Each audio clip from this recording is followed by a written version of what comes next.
I would ask Honorable Jack Sabet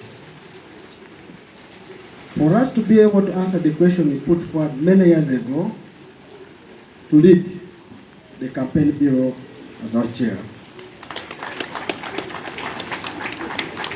I know there will be announcements here, but this shows that you're a person we should bank on. Brothers and sisters, of course, all of you know I come from the mountains of the sun, where I was born to parents who are teachers and farmers. Today, I stand here humbled. Out of 45 million Ugandans, I am one of those you have chosen to be the president of this country. And I want to ask you to forget everything. My size, my height, my English, forget about those. Those are not good. Judge me as your own, as your member God chose their family. You recall, all of you, the story. They brought the big ones. The prophet said, not that one. They brought the tallest until all of them were finished. The story of the Bible, a true story. Fasted for how many days? 40 days. The number of days of a thief, how many? 40 days. So 40 is a remarkable figure in the history of God.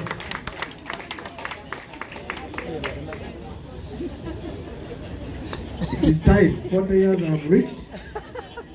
It is now time for you to make a decision whether to obey God or to commit sin.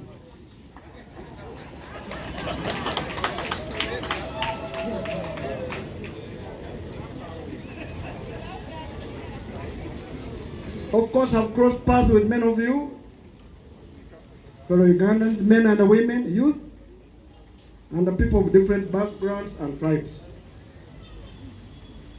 Many, from school, from working, from business, from anything you can mention. So, but never in my life I ever imagined that people would laugh and scorn the dead, especially if the one who died is considered to have been having power, which in our lives was never, and the death was a uniting factor. And this is only caused because of unbearable conditions and untold sufferings experienced by majority of our people in Uganda. Imagine 84 out of 100 are dependent. That means only 26 are the ones who are working for 84%. And those 26% wake up to demands of rent, to demands of food, demands of treatment, and the list is endless. A member of parliament every minute is called on to be told somebody's sick, somebody has no fees, somebody has no food, somebody is not able to live on his own, he has no house, and the member of parliament is the one who is looked after to be a solution, and he can't or she can't. This is a problem in our country. All of you will agree with me, in 1997, our debt was waived. It came to zero. And we declared highly indebted poor countries. HIPIC. This was an opportunity for us to build our country. Unfortunately, it couldn't. As we speak, our debt is beyond 50% of the recommended gross domestic product. That means we had borrowed from which bank here? Stanbic would have been declared bankrupt by now. In short, we're bankrupt and we're living in a dangerous situation. That's why poverty is on increase, no food on tables, unemployment is on increase, and this causes a big problem for our country. I come here to offer myself as the President of Uganda after deep reflection on our situation in Uganda. I have worked in Uganda. I have worked at international level. We have fixed economies for countries. We have provided ideas to our country, but it looks others are not ready to listen. The countries which have listened to my advice have done better. And that's why in many years here, you have heard everybody saying Nandala is the next governor bank of Uganda. Even themselves know that the best person to fix this country economically is only Nandala.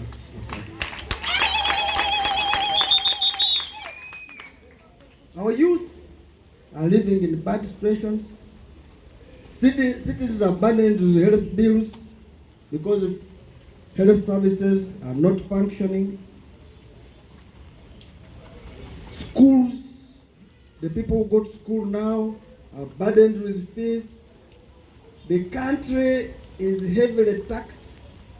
The people of Uganda are heavily taxed, that they are left with nothing for themselves. And the tax which is taxed is mostly put to waste.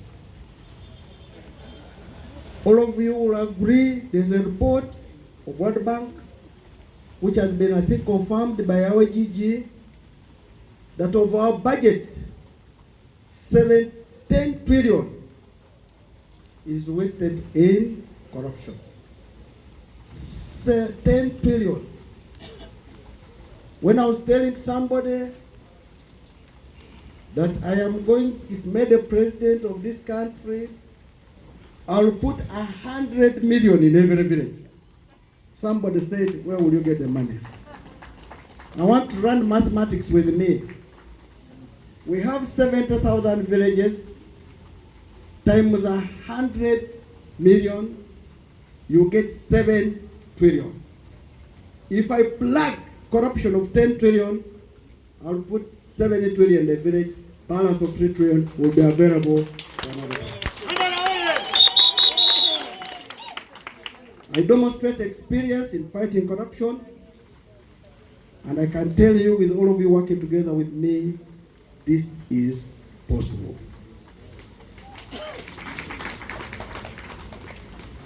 I come with conviction that together we can fix these challenges of our motherland, Uganda, and make it a better place for all of us to live. None of us applied to God to be born in Uganda. And since when Uganda is for all of us, we must enjoy Uganda, not for a few to enjoy Uganda. I come as a bridge to peacefully carry Ugandans from the current political, social, and economic hopelessness to a country that we can all be proud of. As FDC, we offer a social contract in this manifesto. The FDC under my leadership promises to provide jobs, by investing in productive sectors, by filling vacancies in government offices, and we promise to put money in your pockets by reviving cooperative unions, which will also create jobs. We shall need good infrastructure. We shall have a skilled and healthy human resource, solid security, and affordable electricity, among others. Your vote in 2026 elections is paramount. A vote for me is a vote for money in your pockets. It's a vote for employment. It's the one which will reduce the debt burden. It's the one which will fix the infrastructure. It is the one which will develop human development in this country. And your vote will guarantee a peaceful transition as one Uganda, one people. As you're aware, this is our fifth manifesto since the country's transition in multi-party politics. This manifesto has been written bearing in mind the global, regional, and national context. As guided by the Constitution of Uganda, we shall actively participate in international and regional forums that stand for peace, the well-being and the progress of humanity, and dealing with global challenges such as political tensions between the United States and China, Israel and Palestine, as well as Russia and Ukraine, among others. Within the East African region, FDC takes note of the tensions in the neighboring Democratic Republic of Congo and South Sudan. These tensions have caused influx of refugees and curtailed bilateral business between the countries. Of course, at the national level, the country is faced with socio-economic and political challenges that must be addressed through the revival of our economy. Uganda has the highest tax regime, which is crippling businesses, creating unemployment in the youth, and indebtedness, low productivity, and widening income inequality. The gap between the rich and poor is so big. This must be addressed. Let the rich have a 100-inch TV. Let the poor have a 14-inch black and white. Let the rich have tiled houses. Let the poor have a mabati house. You have your Benz. Let him have a motorcycle or at least a bicycle.